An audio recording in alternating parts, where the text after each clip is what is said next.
It is amazing how the Lord can do all kinds of miracles in front of these people, from pestilence to the Egyptians, killing the firstborn, splitting the waters to let them cross across the Red Sea, and yet they complain as if the Lord cannot do anything, for the Lord can do anything to take care of the children of Israel. Chapter 17 of Exodus. And all the congregation of the children of Israel journeyed from the wilderness of Sin after their journeys according to the commandment of the Lord, and pitched in Rephidim, and there was no water for the people to drink. Wherefore the people did side with Moses, and said, Give us water, that we may drink. And Moses said unto them, Why side ye with me? Wherefore do ye tempt the Lord?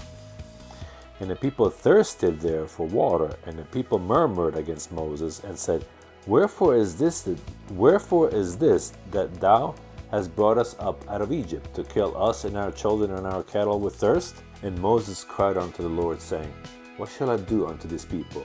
They be almost ready to stone me. And the Lord said unto Moses, Go on before the people, and take with thee of the elders of Israel, and thy rod, and wherewith thou smotest the river, take in thy hand, and go.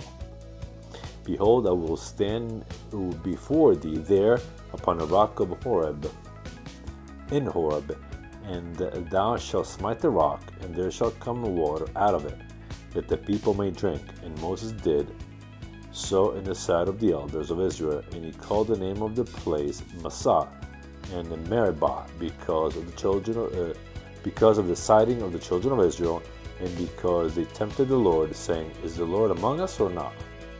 Is the Lord among us or not? As if whatever they just experienced in the past few weeks, it's forgotten already. But don't we do the same thing? I kid you not, we do the same thing.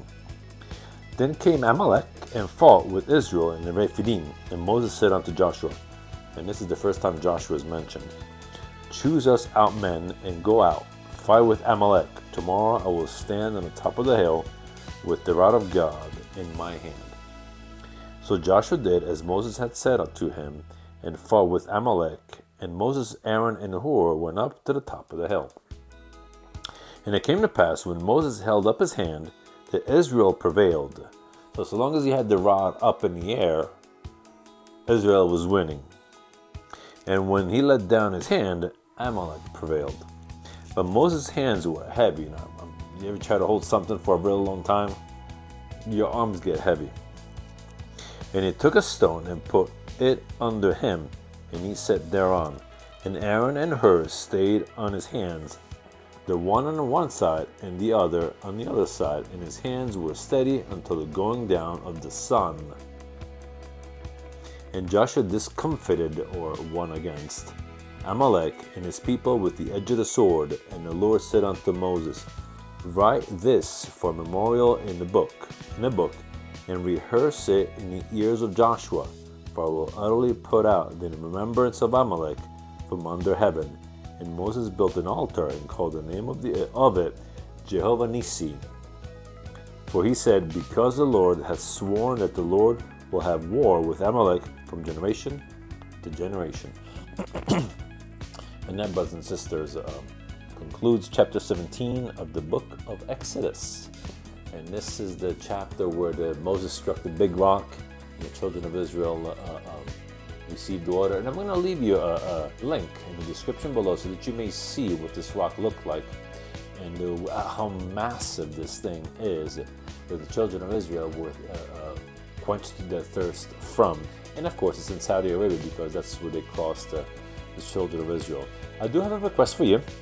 If you find yourself on this channel reading along or following or watching these videos about the King James Version of the Bible, do yourself a favor and follow along with me so that you may see the words, and see to if you can utter them yourself also. In that way, we will be essentially reading the book together. As always, if you have any questions or comments, feel free to leave them in the comment section below. And until next time, peace of the Lord be with you, and shalom.